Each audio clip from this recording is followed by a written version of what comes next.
Good morning, Coach. How about that for an introduction? No one in your life this morning has introduced you like that.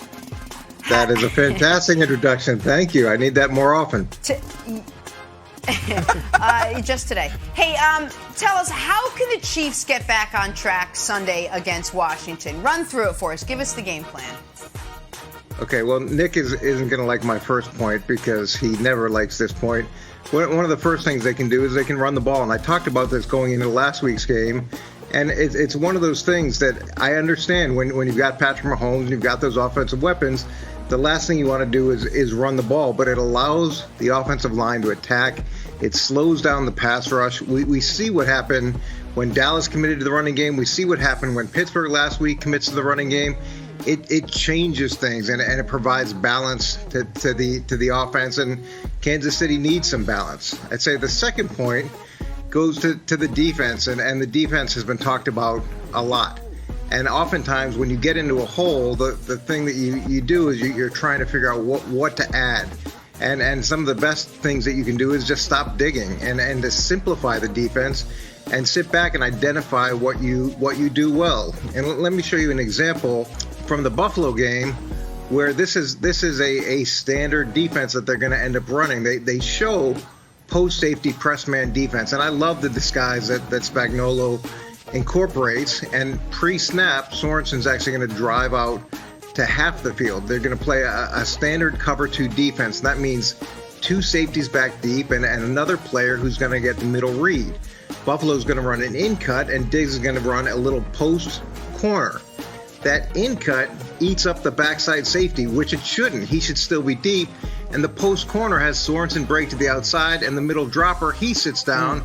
Now there's this huge hole in the middle of the field, and you can see Tyrann Mathieu just throwing his hands up in frustration. And this is a defense that should be pretty well executed on a consistent base because it's not a complicated scheme to run. So that's the second point. Simplify the defense, identify what you do well. And then the last point talks about risk. And Mahomes needs to take more calculated risks. And I had this a little bit with Brett Favre when we were together in New York. You don't want to take away something that he does incredibly well, but you don't need to risk. You don't need to have the risk highlighted or add to it. And here's an example from the Philly game that I want to show you. So you got a back in the flat. You've got 2 players who are going to be at the sticks. It's going to be Kelsey and it's going to be Demarcus Robinson going to run routes at the sticks. Now what happens early is Orlando Brown gets beat on an inside move. So there's going to be pressure on Mahomes pretty quickly within this play. Now, when that happens, you've got the back in the flat, and you can see the amount of space that he has. You can throw it there right now. And then you look at Kelsey at the top of your screen, and he's bracketed by 2 linebackers.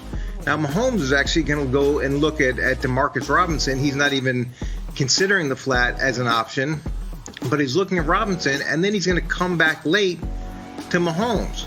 Now there's pressure. He's got to get an answer very quickly, and Robinson isn't the answer. Now he goes back to Kelsey, and he's bracketed by 3 linebackers. Well, actually the 2 linebackers and the safety, but 3 defenders, and he's got the other defender about to create pressure and about to force his throw. So he no-look passes it. The ball's picked off.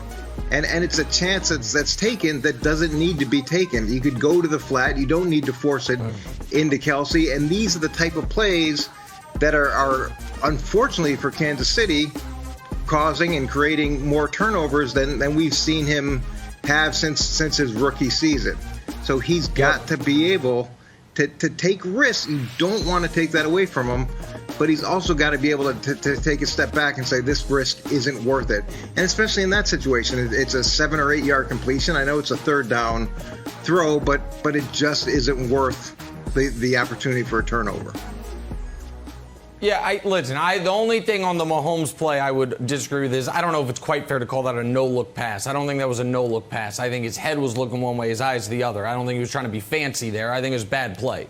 But the reason the Chiefs are struggling is the defense. And the play you showed, it was just, a horrifying defensive breakdown. I mean, with a better pass, that would have been a touchdown. Unfortunately, he kind of had to wait for it. Maybe a better quarterback makes a better pass there. The guy's wide open by 30 yards, but doesn't matter. Here's the thing. Obviously, I would adjust Obviously. one thing, and then I want to ask a question.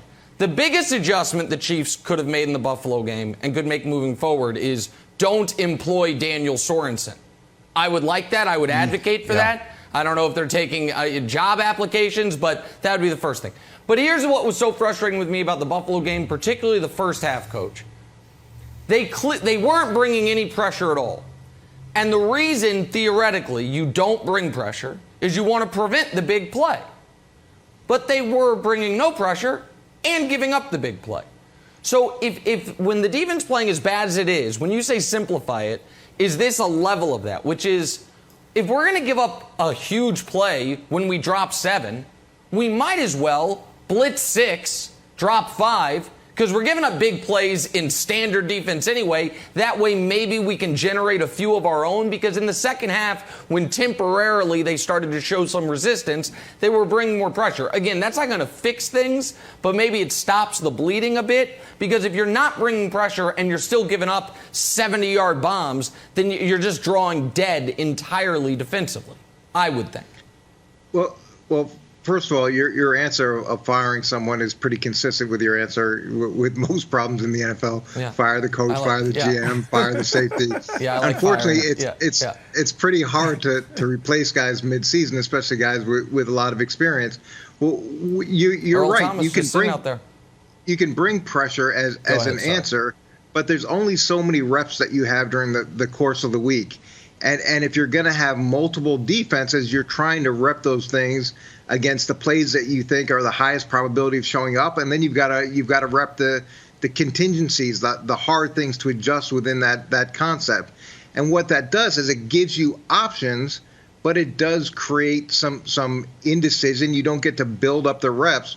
So I'm saying go back and look at what you've done really well. Maybe it's one zone, maybe it's cover 2, maybe it's cover 3, and you focus on that zone. And then if it's a pressure package, if there's 4 or 5 pressures that you really like, go in with those 4 or 5 pressures as opposed to going in with 10, because then the guys are going to run it better. They're going to run it faster. The reps will build up during the course of the week, and you've got a better chance for success. If you're giving up big plays, you might as well do what you do best and see whether or not they can beat you on those things, as opposed to just trying to find another answer that you're not really that good at. Coach, there's a school of thought out there that going cover 2 and getting a pass rush with no blitzing is the way to defend Pat Mahomes, and you can have great success with that. Do you agree with that school of thought? Is that the best way to defend him? And can Washington do that? We talked about last week, Wiles talked about it last segment, how that defense has been a shell of what it was last year. Do you think Washington is built to do that cover 2 deep and then get a pass rush on Mahomes without blitzing? Well, Washington is built better than any team in the NFL to do that, because, 4 first-rounders on the defensive line? That's philosophically, it looks like that's what they were planning to be, is not have to be a pressure team, be able to generate pressure with their front 4, but that really hasn't been happening. In terms of that being the best way to defeat Mahomes, it's a great way to beat any quarterback. If you can get to the quarterback with 4 guys and be able to play split safety and still handle the running game, it's a fantastic situation to be in. Washington hasn't shown that they can do that consistently. But I will say, Chris, and I'll say this every week, if these guys can't keep Mahomes in the pocket, which is an ongoing issue week in and week out for teams, you're going to get some big plays, because extended plays for him equal big plays. And it just seems like guys are willing to run by him and take their chances. And it's a little unfair to the secondary.